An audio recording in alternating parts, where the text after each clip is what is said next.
자, EBS 수능 특강, 지금 어디죠? 네, 사회제재 2강이네요. 네, 사회제재 2강에, 뭐죠? 거버넌스 이론에 관련된 겁니다. 사회 적용 2강 좀 짧게 써봅시다. 거버넌스 이론. 자, 일단 첫 번째 한번 볼까요? 거버넌스는 하는 부분인데, 자, 일단 물론 참여할 수 있는 방식이다 해서 거버넌스 오케이 밑줄 쳐두고요. 그 다음에 쭉 특징을 보니까 국가시장 그리고 시민사회 행위자의 각기 자율성을 바탕으로 뭐에 자, 거버넌스는 국정 운영에 참여할 수 있는 방식. 요게 핵심이구나. 국정 운영에 참여할 수 있는 방식. 이게 특징이자 거버넌스의 개념이 되는 거죠. 사회제재이기 때문에 어떤 개념적인 것보다 어떤 특징적인 요소들을 좀 많이 언급하는 것 같아요. 그 다음에 우리 첨화주술 좀 공부했었던 거 있었으면 좀 기억을 해보세요. 여기 끊어서 우와, 그죠? 여기 한 문장이 더 끊기기는 하는데, 자, 여기 보면 거버넌스 이론은 자본주의 체제에서 과잉 생산으로 인한 실업 증가와 경제 성장 둔화, 열거되는 내용은 핵심이 아니에요. 그거 요약 정리된, 압축 정리된 내용이 있으면 그게 핵심이다. 즉 이렇게 쉼표 열거돼 있으면 그 자체가 핵심이 아니라 뭔가 뒤에 정리된 단어가 있으면 그걸 핵심을 잡아줘야 돼요.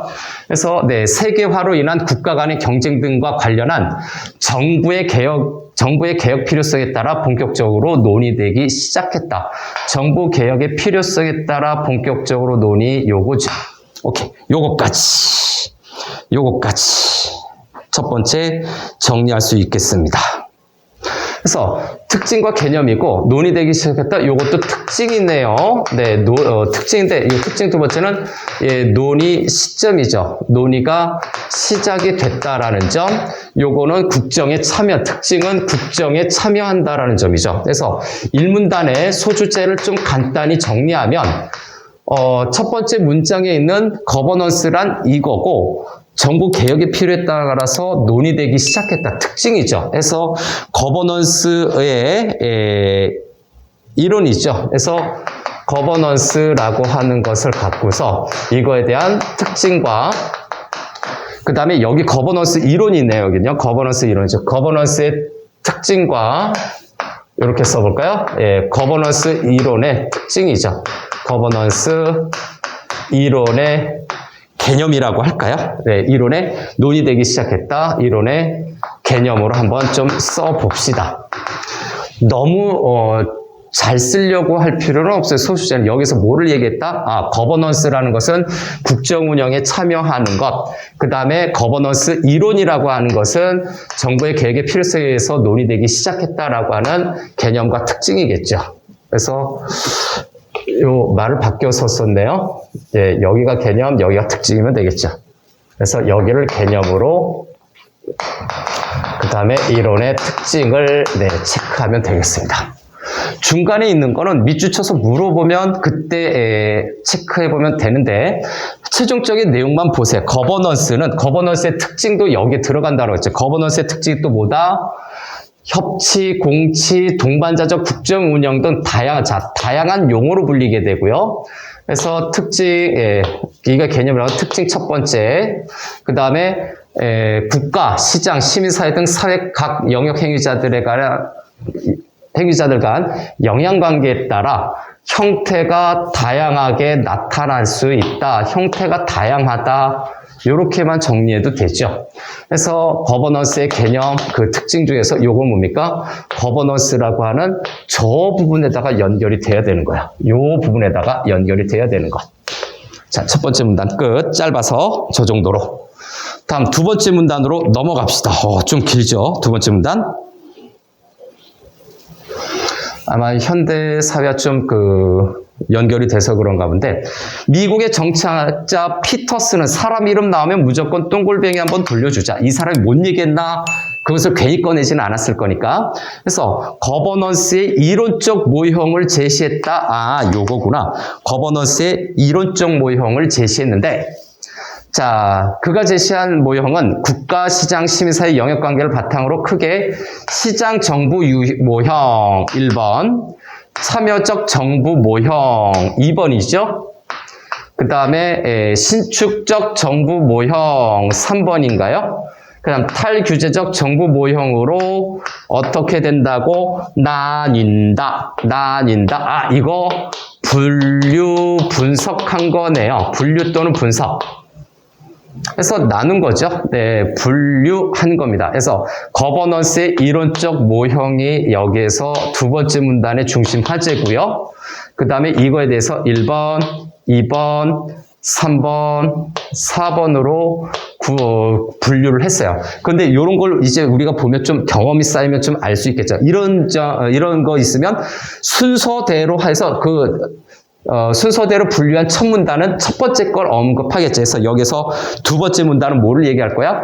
시장 정부 모형이라고 하는 거죠. 이게 이 문단의 핵심이 될 거예요. 이 문단의 내용일 거예요. 그래서 소주제는 이렇게 간단하게 잡고 가도 돼요. 특징을 밑줄쳐서 물으면 그때 보면 되니까. 그래서 이 문단 소주제 미리 잡고 갈게요. 첫 문단에 또는 마지막 문장에 그죠? 네, 첫 문장에 또는 마지막 문장에 중심을 주는 경우가 많으니까. 그래서 두 번째 문단.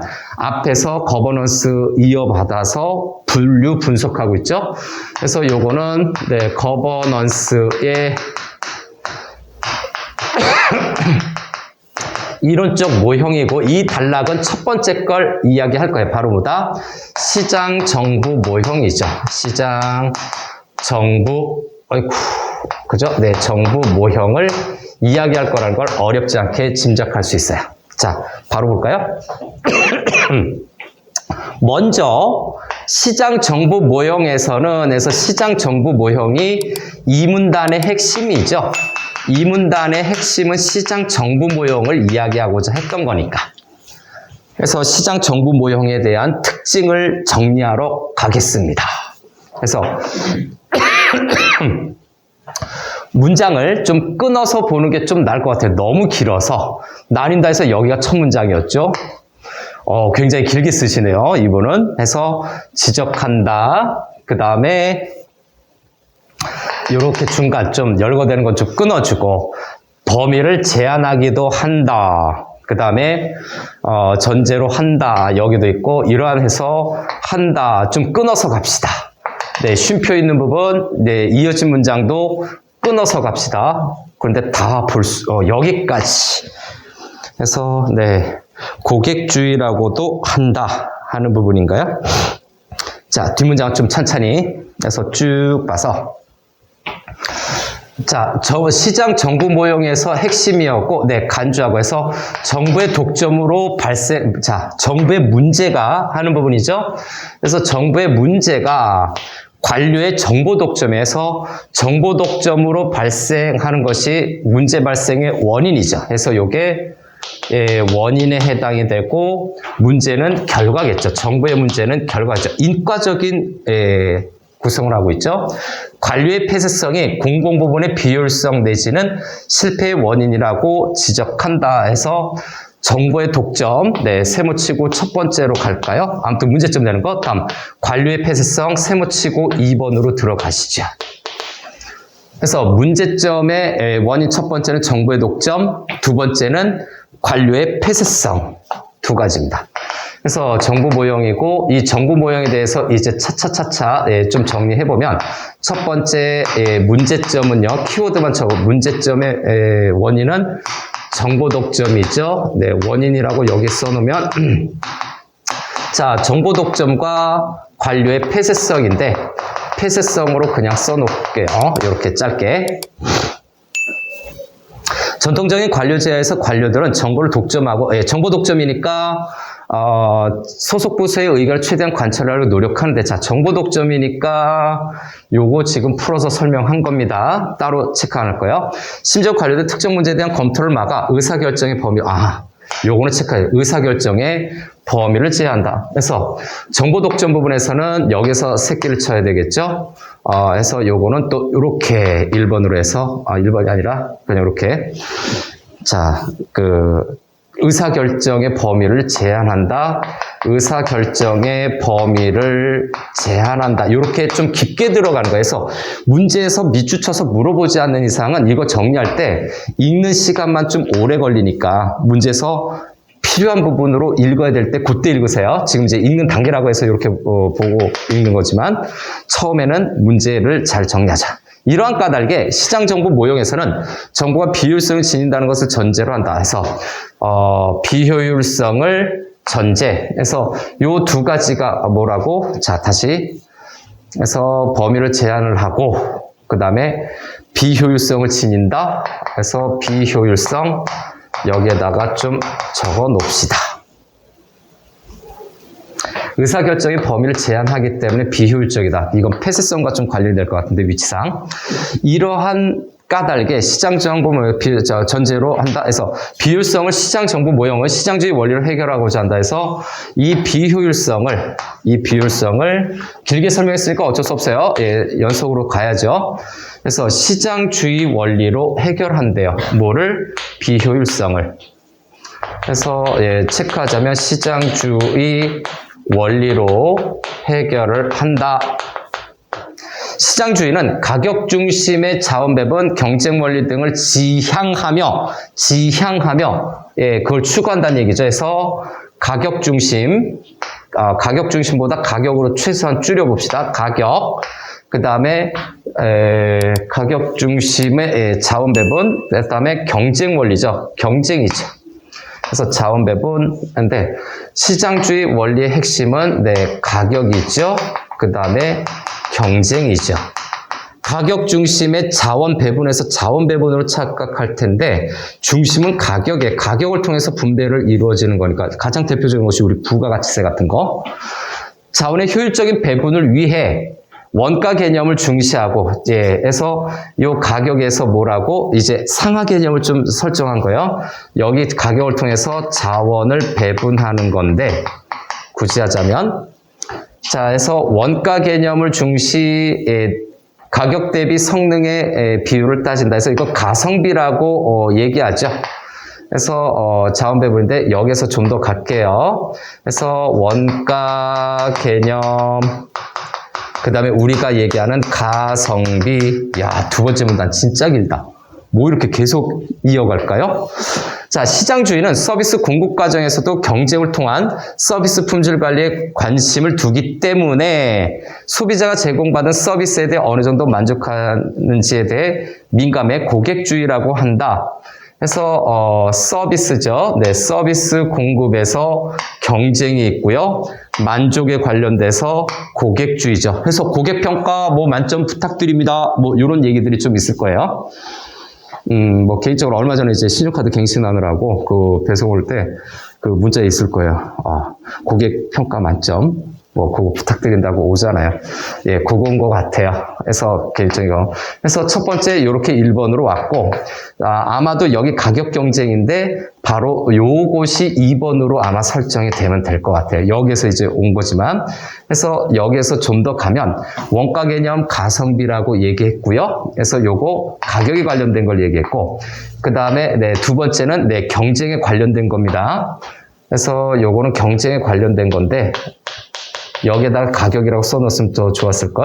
경쟁에 관련된 거는 뭐를 얘기하고 있습니까? 서비스 부분에서 자 원가 개념과 가격 대비 성능이라고 하는 가성비라고 이렇게 줄여놨던 거 요건 가격 부분이고 지금 경쟁 부분에서는 서비스라고 하는 거죠. 그래서 서비스 공급 과정에서 요거는 서비스로 써놓겠습니다. 서비스에서 만족 그 다음에 고객주의라고 부른다. 이렇게 키워드로 짧게 정리하세요. 긴 건 어떻게 해야 된다? 단어 수준으로 팍팍팍팍 줄여서 이야기 바랍니다.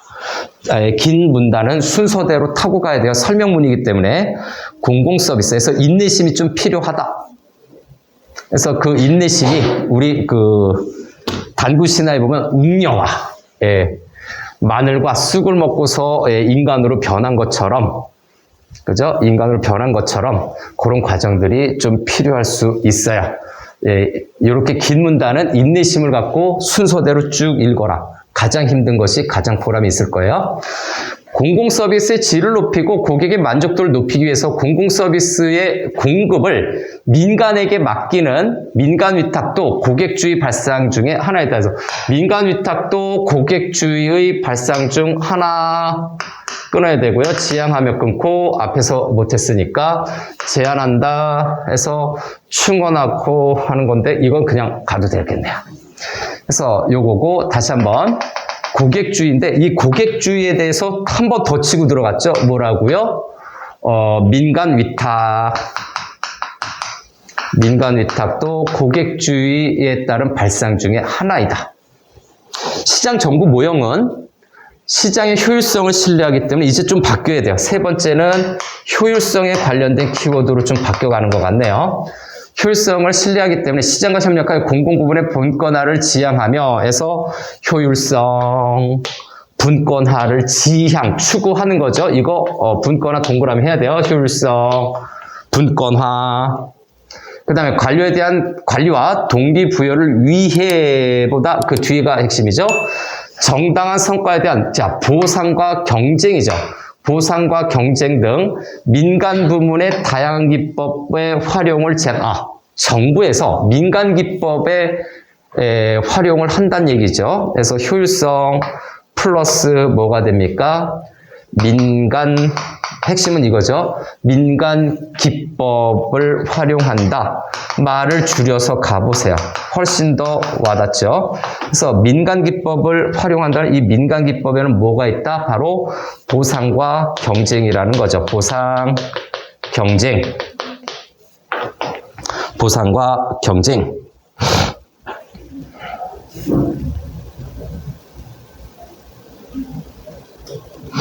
자, 이렇게 정부 모형이 추구하는 정부 개혁의 목표는 설명문이에요. 쭉 열거하죠.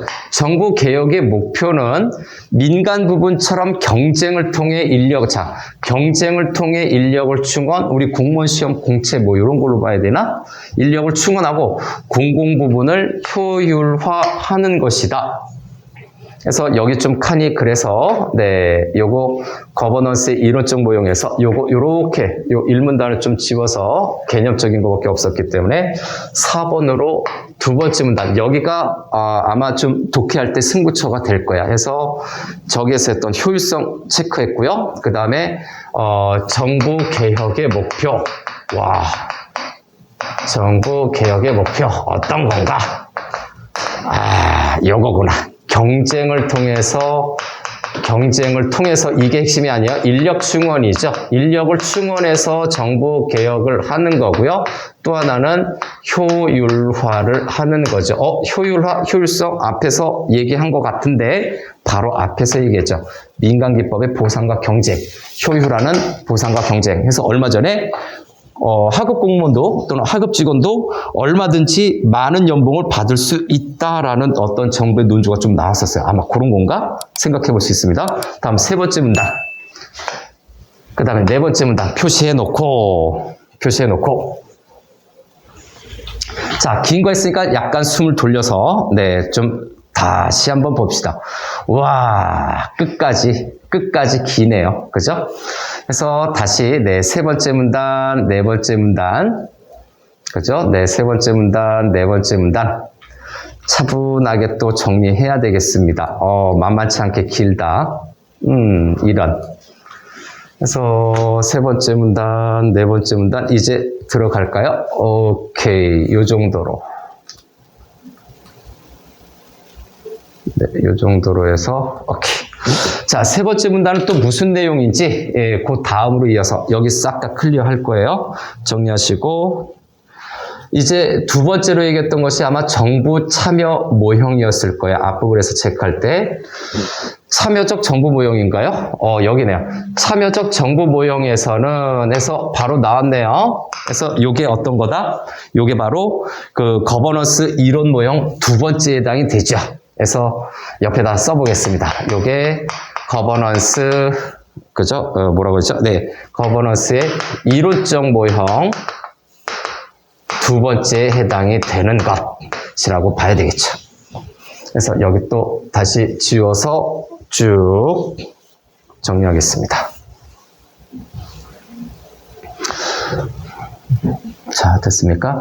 정부를 둘러싼 문제가 기본적으로 위계서열 중심의 조직 문화에서 비롯되는 것이라 지적한다라고 되어 있는데 여기 문제점이라고 하는 단어가 있어요. 문제점이 뭘로 인해서 발생된다? 서열 중심의 조직 문화에서 비롯된다. 원인이죠. 원인 분석을 하고 있네요. 여기서 지적한다. 자, 또 이렇게 첫 문장 보고 지적한다. 그 다음에 문장 또 끊어서 가봅시다. 몇 개의 의미 덩어리로 이루어져 있는지 보는 거죠. 지금 기본적으로 5개의 의미 덩어리인 것 같네요. 네, 비교적 좀 앞에보다는 좀 짧은 문장으로. 자, 시작해 보겠습니다. 그래서 세 번째 3문단은 어차피 소주제는 쓰기 편하게 되어 있어요. 그래서 거버넌스 이론적 모형 바로 두 번째인 네, 참여적 정부 모형이네요. 참여적 정부 모형이라고 해놓고 얘에 관련된 키워드들을 또 이제 쭉 정리하러 갑시다. 그래서 가장 문제되는 원인이 서열 중심의 그죠? 네, 서열 중심의 조직 문화래요. 그렇죠. 공무원 몇 급, 몇 호봉 뭐 이런 건가요? 조직 문화. 좋을 수도 있지만, 네, 일사불란한 조직 체계는 되겠지만 뭔가 좀 문제가 있나 보죠. 서열 중심의 경직적 조직 문화는 정책 결정 과정에서 하향차, 요거네요. 하향식 의사결정 구조를 지니게 되고 특징이죠. 한마디로 서열 중심의 조직 문화에 대한 특징 첫 번째가 또는 문제점일 수도 있고요. 하향식 의사결정 구조를 지니게 되고 그래서 여기 이렇게 끊을 수도 있네요. 첫 번째고 그 다음에 관료가 정책을 결정을 독점하게 되는 구조다. 독점하게 되는 구조다. 요게 또 특징, 문제점이죠. 네, 특징, 문제점 두 번째가 되겠습니다. 그래서 여기에서 보면 서열 중심의 조직 문화에서 파생된 문제점에서 여기에 문제점이라고 쓸게요. 특징, 문제점과 특징 중에서 첫 번째가 하향식 의사결정. 요 정도까지만 해놓고 다음 두 번째는 저기 있는 것처럼 네, 정책 결정을 독점이죠. 정책 결정 독점인데 좀 더 줄여서 이해할 수 있으면 독점으로 이해해도 돼요. 참여적 정부 모형에서는 다시 이제 더 중심화제를 언급했다. 또 새로운 걸 얘기하거나 뭔가 좀 바꿀 수도 있다는 얘기죠.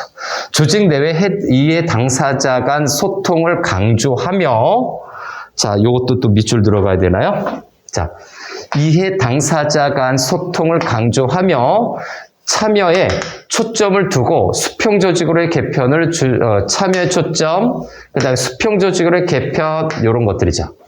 조직 관리에서 중요한 것은 서비스 품질 관리와 팀 작업이라고 생각하며 야, 중요한 것인가요? 네, 중요한 것. 자, 품질 관리죠. 품질 관리와 팀 작업. 일단 밑줄 쳐놓고서 정리해야 되겠네요. 왜? 정보를 계속 열거적으로 주고 있어요.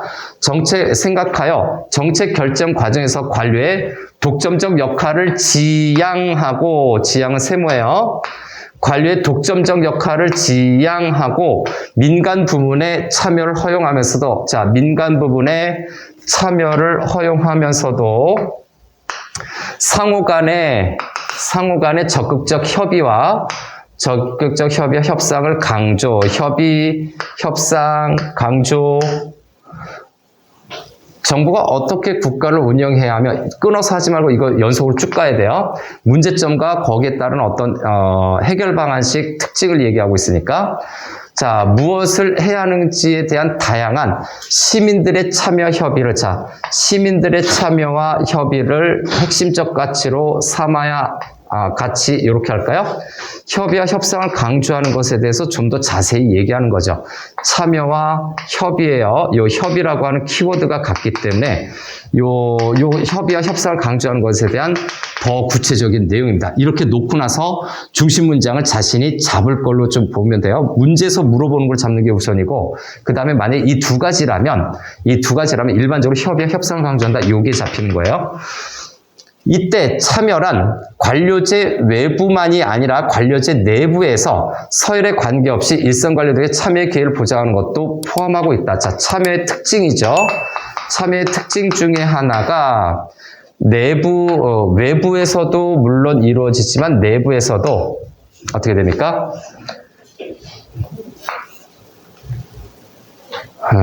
자, 일선 관료들에게 참여의 기회를 보장한다라고 하는 거예요. 이거 중간에 왜 정리를 안 해놨냐면 서열 중심의 조직 문화에서 뭔가가 좀 바뀌었죠. 바로 뭡니까? 조직의 소통을 강조하면서 앞에서 하고 좀 독점하게 되는 구조, 문제점을 지적했어요. 그래서 이 문제점을 지적했는데 두 번째는 참여 정부 모형의 특징이 있죠. 그래서 요것과 달라지는 한마디로 요 서열 중심의 조직 문화와 다른 참여 정부 모형의 특징을 굉장히 디테일하게 정리해주고 있습니다. 이걸 다 쓰기에는 어렵죠. 그래서 여기서 핵심적인 걸로 저기 있는 거죠. 이해 당사자와는 내 소통을 강조한다라는 점 최대한 간단하게. 그 다음에 두 번째, 참여에 초점을 두고요. 그리고 중복되거나 다시 언급된 거는 한 번만 정리하면 되죠. 묶는 거예요. 수평 조직으로의 개편. 첫 번째 있는 문장이 거의 핵심이 될 가능성이 높죠. 좀 더 앞에 있는 내용이 핵심이 될 가능성이 높아요. 그래서 수평 조직으로 개편한다. 요게 좀 더 중요한 가치를 지니는 내용이에요. 근데 여기 또 중요한 거라고 또 계속해서 빵 쏴주죠. 그래서 그거 대등하게 열거해버리면 되죠. 서비스 품질 관리인가요? 네, 서비스 빼고, 네, 품질 관리, 뭔지 모르겠지만, 그 다음에 네, 팀 작업. 써놓는 거죠. 5번, 이렇게 팀 작업. 그 다음에 여섯 번째인가요? 여섯 번째 특징 중에서 자, 독점을 어떻게 한다? 요건 좀 색깔 바꿔봅시다. 요건 색깔 바꿔서 독점을 지향하는 것은 독점시키는 거 안 된다라고 얘기하고 있고요. 민간 부분에 참여를 허용해서 민간 참여 요 정도로 써놔도 될 것 같죠? 그 다음에 일곱 번째죠. 요게 여덟 번째는 협의와 협상을, 네, 협상 중시, 또 강조라고 해야 되나? 그냥 이렇게 줄여놓읍시다.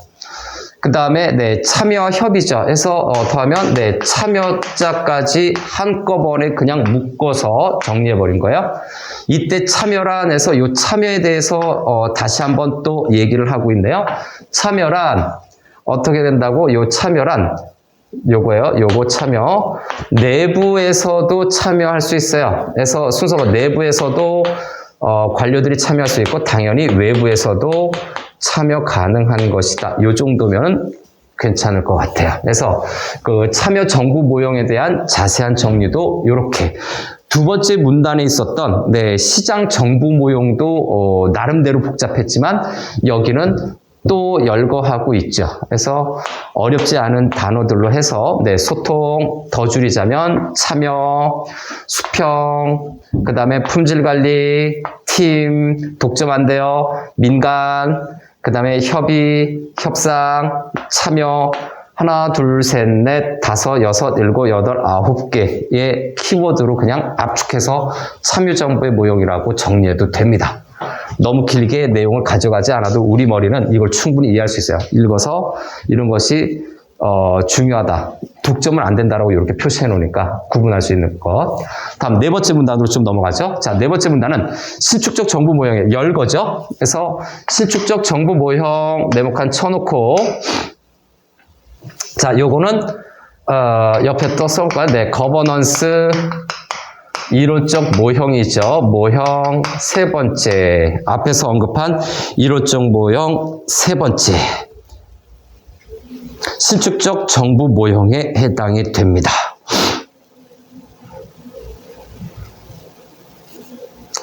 가장 큰 문제가 앞에서부터 계속 문제점을 제시하고 있죠.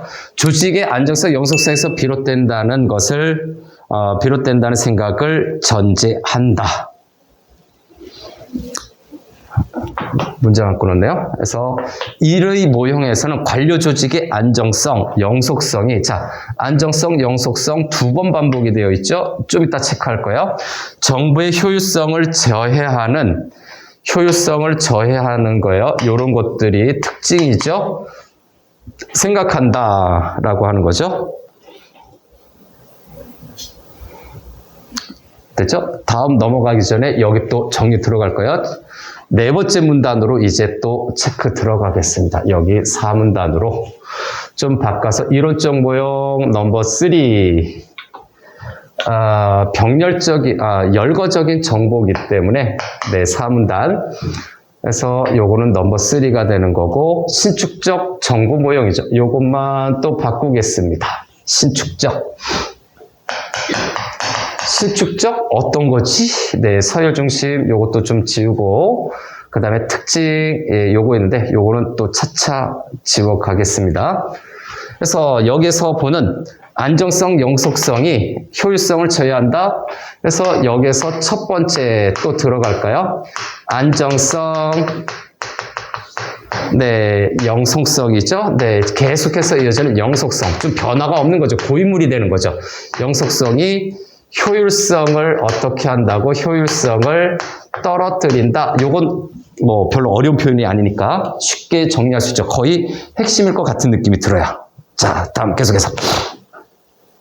관료 조직의 다음으로 좀 넘어가서 차례차례 또 봅시다. 관료 조직의 안정성, 영속성이 경직화를 야기하고 해서 경직이라는 건 딱딱하게 굳어버리는 거예요. 다시 딱딱하게 굳어버리는 거죠. 경직화, 세모 들어갑시다. 경직화, 세모 야기하고 사안에 따른 대응력을 자, 또 열거적으로 얘기하고 있죠. 와, 이 글을 쓰신 분 좀 똑똑하긴 하겠지만 너무 많은 정보를 줘서 좀 힘들기는 하네요. 우리도 헉헉 따라가야 되네. 그래서 네, 대응력을 저해시킨다. 신축적 정보 모형에선에서 효율성을 떨어뜨리죠. 또 뭡니까? 경직화를 일으킨다라고 그랬고요. 예, 플러스로 들어가야 되죠. 그 다음 대응력을 저해시킨다. 한마디로 민첩하게 상황 변화에 대처를 못할 수 있다는 내용이죠.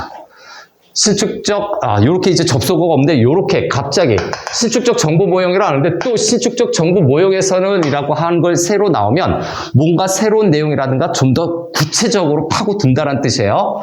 자, 공식적인 규칙과 제도에 통제되는 정규적 조직보다는 비교니까 얘 아니에요, 핵심이. 느슨한 조직으로서의 한시적 조직을 대안으로 제시한다. 한시적 조직을 대안으로 제시. 요거, 지금 첫 번째로 얘기했었던 요 부분들은, 지금 첫 번째 여기서 체크했던 요 부분들은 문제점이었네요. 여기는, 네, 문제점을 지금 제시한 건데, 그러면 요거에 대해서 자, 대안으로 제시하는데 대안이 제시했죠. 그래서 대안을 제시했었던 거는 한시적 조직, 임시적, 어느 기간까지만 운영하고 끝내는 프로젝트성 조직이겠죠. 한시적 조직을 대안으로 제시했어요. 오케이. 한시적 조직. 이 모형에서는 한시적 조직 모형에서는 필요에 따라 한시적 전담 조직을 통해 과제 해결에 집중하고 한시적 조직이죠. 이렇게 가르쳐 볼까요? 문제가 해결되면 조직이 해체되는 형태도 자, 해결되면 조직이 해체 이런 거죠. 이것도 여기에다가 연결 한시적 조직의 특징입니다. 물론 네, 그동안 해왔던 요 문장 끊기는 스스로 그죠? 요거 컷이다는 이렇게 끊어야 되고 그래서 나머지 그죠? 요구한다, 셈이다, 그 다음에 여기 좀 기네요. 확대를 주장한다 해서 임시 고용제도의 확대를 주장. 사회제재는 단어 하나를 또 축하해야 돼. 임시자 들어가야 돼요, 여기요. 그래서 것으로 끊고 다 있다. 여기까지. 계속해서 봅니다. 정책 결정에서는 혁신과 실험을 강조하며 과거의 정책 기조와 조직 내 결정 규칙의 틀에서 벗어난 자, 혁신과 실험을 강조, 그 다음에 적극적이고 창의적인 정책을 제안, 요거까지 뭐 밑줄 안 쳐도 될 것 같아요. 기존의 경로 의존성을 벗어나고자 하는 의도가 숨어있는 셈이다. 기존의 경로 의존성을 벗어나 요 정도로 좀 할게요. 번호 매길 거예요, 이거요. 그래서 또 이 모형에서는 하니까 여기서 이제 끊어야 돼요. 여기서 넘버링 들어가겠습니다. 그래서 한시적 조직에 관련된 내용을 지금 얘기하고 있는 건데 과제 해결에 집중, 한시적 조직, 그 다음에 해결되면 조직이 해치되어 혁신과 실험을 강조하고요. 적극적 창의적 정책을 제안하라고 요구하고 있고요. 경로 의존성 벗어나려고 하고요. 여기 아랬네요. 이 모형에서는 여기인데 조정 능력을 이 모형에서는니까 이것도 한시적인 것 같은데 정부가 느슨한 조직을 통해 서비스 생산 비용을 줄이고 다양한 이해와 조정 능력을 갖출 수 있다고 생각하며 뭐 이렇게 길어, 그죠? 그래서 다양한 이해와 조정 능력, 그 다음에 정부 조직 및 인력 관리에서 임시 고용 제도의 확대. 임시고용제도는 임시고용제도 설명하고 있는 것으로 해서 이렇게 봐요. 자, 여기까지가 되겠네. 해서 5번째, 요게 6번째. 바뀐 줄 알았더니 한 번 더 치고 들어갔네. 그 다음에 7번째. 그런데 여기서 한시적 조직에서 또 임시고용제도에 대해서 뭡니까? 직업적 안정성을 와해시키는 것, 그 다음에 기존의 공무원 입직 경로나 내부 승진 외에 시민사회 영역을 포함한 외부 전문가를 임용할 수 있는 되게 많다. 개방형 임용제도죠. 네, 개방형 임용제도에 해당이 된다. 이런 맥락에 맞닿아 있다라고 해서 이제 한시적 조직 들어갑니다. 지금 얘네들은 임시고용제도와 관련이 되는 거야. 이렇게 되면 자, 이제 번호 매겨서 넘버링으로 들어가죠. 자, 1번 과제 해결에 집중. 네, 과제 해결. 뭐 집중한다는 말 안 써도 이해할 수 있을 거고, 그 다음에 해결 조직이 해체되고요. 그 다음에 적극적, 네, 창의적. 정책 제안, 요거는 써놔야 돼요. 이렇게 정책 제안을 한다. 정확해야 되니까 요거는. 그 다음에 경로 의존성 벗어나나요? 그래서 네, 경로 의존성 X. 그 다음에 5번. 저기 있는 거, 그죠? 뭐가 빠졌지? 1, 2, 3. 혁신과 실험 강조인가? 혁신과 실험 강조. 오케이. 6번부터 깔맞춤 합시다. 6번에 다양한 이해와 조정 능력이죠. 이해와 조정 능력. 그 다음에 7번째 임시고용인가요? 7번째 네, 임시고용제도. 또 얘가 문제였구나 해서 얘가 문제였구나. 임시고용제도에서 더 추가 설명 있습니다. 임시고용제도 뭐라고 합니까? 직업적 안정성 와해. 네, 안정성 뽀갠다라는 얘기죠. 와해. 안정성을 저해시키는 거고 또 개방형 임용제도에 해당이 돼요. 요건요. 다시 한번 개방형 임용제도. 무슨 말이냐? 앞에서 얘기했잖아요. 일반적으로 기존의 공무원이 나타나는 것, 그러니까 입직, 그 공무원에 입문하는 것, 또는 내부 승진 외에 시민사회자, 외부 전문가에서 입직 경로, 그 다음에 내부 승진, 그 다음에 외부 전문가라고 해서 개방형 임용제도의 특징은 내부 입직 경로라고 해야 되나? 저기 한 게, 자, 입직 경로, 그 다음에 내부 승진. 문제가 될 수 있는 키워드 핵심 개념들은 요거예요. 외부 전문가. 왜 임시고용제도를 이렇게 좀 강조했을까? 해서 한시적 조직의 성격에 대해서 이렇게 여러 가지 특징들이 무려 하나, 둘, 셋, 넷, 다섯, 여섯, 일곱 개. 그중에서 임시고용제도를 좀 포커스를 맞췄어요. 그래서 신축적 정부 모형, 신축이라는 건 늘렸다, 줄였다를 마음대로 하려면 한시적 조직이 중심이 된다는 내용이지. 그래서 여기 다시 한번 신축적 정부라고 하는 것은 바로 한시적인 조직을 갖추는 것에 핵심이 있다. 그래서 이 한시적 조직의 핵심은 뭐다? 임시고용제도다라는 내용이죠. 이렇게 화살표 큰 틀에서는 이렇게 되는 거죠. 임시고용제도를 바탕으로 해서 한시적 조직을 운영하고 그것이 신축적 정부, 모였다 흩어졌다 할 수 있는 그런 관료 조직을 만들 수 있다라는 겁니다. 다음에 탈규제적 정부 모형으로 좀 넘어갈게요. 네, 탈규제적 다섯 번째 문단이죠. 자, 또 네모칸, 거버넌스 모델이죠. 네, 탈규제적 정부 모형, 거버넌스 이론적 모형,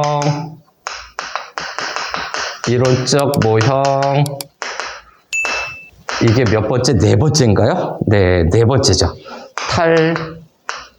탈규제적 정부 모형. 이제 마지막 여섯 번째 문단도 보이네요. 자, 이렇게 돼서 신축적 정부 모형의 핵심은 한시적 조직, 임시고용제도, 이걸 바탕으로 해서 한시적으로 조직을 운영하면 신축적 정부를 운영할 수 있다. 지금 여기 다 적어놨기는 했는데 이걸 이제 문제에서 물어보면 여기를 읽는 거고, 내가 이해를 한다면 첫 번째 문장에 어떤 거, 거기에 대표적인 키워드가 뭔지 구분하면 되죠. 읽어가면서 요거 임시고용제도가 핵심이라는 걸 또 알 수가 있을 거예요.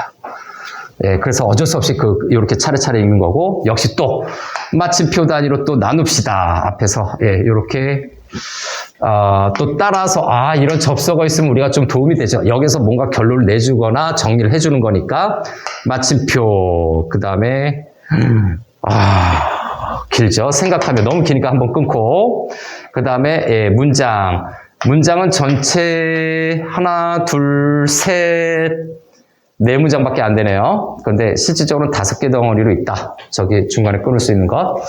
자, 탈규제적 정부 모형에서는 정부의 문제 발생, 정부의 문제 발생이군요. 앞에서 계속해서 정부의 문제 발생, 핵심 원인이 조직 내부의 규제라고 진단한다. 조직 내부의 규제에서 규제가 첫 번째가 있겠죠? 그래서 요것도 또 바꿔서 5번째 문단, 그 다음에 4번째로 넘어가서 요거를 좀 지워야 되겠네요, 여기는요. 자, 여기 쑥 찍어서. 자, 거버넌스 이론적 모형, 네 번째로, 탈규제적, 그죠? 탈규제적 정부 모형, 탈규제적, 규제를 벗어나는 정부 모형이다라고 얘기를 하고 있으니까 이제 우리 슬슬 감 잡았죠? 요거죠, 요거. 탈규제라고 하는 것이 무엇인지를 이제 파악을 해야 될 거고, 여기 핵심적인 요소를 여기다 배치해 놓을 거야. 그래서 규제라고 진단을 하고, 관료 조직 내에 규제라 할 수 있는 형식주의, 종류구나. 그래서 형식주의, 절차와 제약 등이 관료들의 재량을 제한하여, 절차와 제약, 구체적인 종류겠죠? 규제에 해당되는 것이죠. 규제 1, 규제 2, 절차가 많으면 또 어렵죠. 시간이 오래 걸리죠. 관료들의 재량을 제한하여 정부 문제의 원인이 된다는 것이다. 관료들의 재량을 제한, 얘네들이.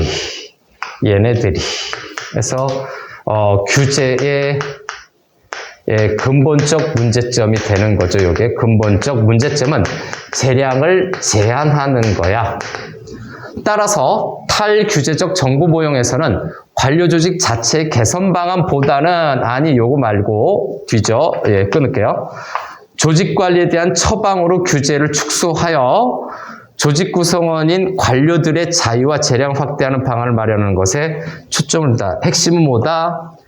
관료들의 자유와 재량을 확대하는 것이 구체적인 방법이야. 이것이 해결 방안이죠.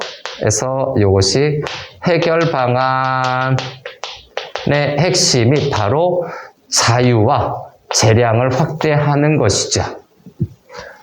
관료조직 자체 혁신, 정부에서 발표할 때 관료조직 자체를 혁신하겠습니다. 이거 별로 도움이 안 된다는 얘기죠. 규제를 축소하는 거죠. 예, 관리들에 대한 규제를 축소해서 조직과 관료들의 자유와 재량을 확대한다. 규제를 축소한다는 말이 자유와 재량을 확대한다는 말이에요. 그래서 규제를 축소 같은 말이에요. 요게 요거죠. 요거. 이 모형에서는 관료 조직이 정책 결정에 필요한 전문 지식과 아이디어의 저장소라고 보기 때문에 정책 결정 과정에서 정책 결정 과정에서 관료의 역할이 우리 결과를 먼저 보는 거예요. 왜? 관료 조직이라고 하는 것이 바로 뭡니까? 아이디어 저장소라고 하는데 이걸 굳이 문제화하지 않는다면 굳이 읽을 더 강조할 필요는 없어요. 효율적 정부라면 탈규제적이죠. 관료가 아이디어를 발휘할 수 있도록 과거의 규제와 통제에서 벗어나 다양하고 관료가 아이디어를 발휘하는 것은 창의적인 정책을 산출한다. 이런 결과죠. 이것만 좀 봐도 괜찮다. 규제를 벗어나서 해서 탈규제적 정부 모형이죠. 이것도 1번부터 또 들어갑시다. 앞에서부터. 요 규제라고 하는 것이 가장 근본적인 문제가 되는 거죠. 그래서 규제가 바로, 문제점이죠. 그래서, 문제점이에요. 정부 문제 발생 문제점의 원인이 규제인데, 이 규제에 대해서 또 밑으로, 확대를 해서 보죠. 일단, 첫 번째, 형식주의. 그 다음에, 절차. 제약 등을 키워드로 주어놨고요. 근데 이런 것들이 뭐를 한다고 이런 것들이 2번으로 가서 관료들의 재량을 제한하는 거예요. 문제점의 원인에 맞춰서 지금 정리하고 있는 거죠. 원인이 된다라는 것이다. 그래서 두 번째는 이거에 대한 처방이라고 그랬죠. 대안이라고 그랬죠. 해결 방안을 지금 제시하고 있네요. 여기 방안이라는 단어가 있으니까 해결 방안의 핵심은 뭐다? 첫 번째로 잡는 것이 자유와 재량 확대라고 할게요. 자유와 재량을 확대하는 것이다. 이거인즉슨 무슨 말이냐? 앞에 있는 것처럼 규제를 축소한다라는 것은 관료들의 자유와 재량을 확대하는 것. 다음 해결 방안이죠. 그 다음에 자유 재량 확대인데 또 두 번째죠. 해결 방안으로서 추가 설명으로 좀 준 건데 정책 과정에서 관료의 역할이 중요하다라고 보는 거죠. 그래서 이것도 그냥 하얀색으로 정책 결정에서는 관료가 중요한데 관료가 중요합니다. 그래서 어떻게 한다고? 아이디어를 발휘할 수 있도록 어떻게 한다? 아이디어를 발휘한다는 것은 창의적인 정책을 산출한다. 요거죠. 창의적 정책을 산출해내는 것으로 간단히 브리핑하듯이 정리해도 되겠죠.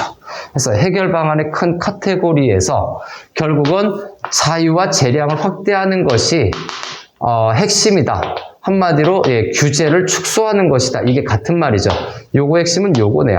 탈규제적 정부 모형의 핵심, 근본적인 내용은 규제가 원인인데 자유와 재량을 확대하면 해결될 수 있어요. 그래서 요게 문단이 짧은 거죠.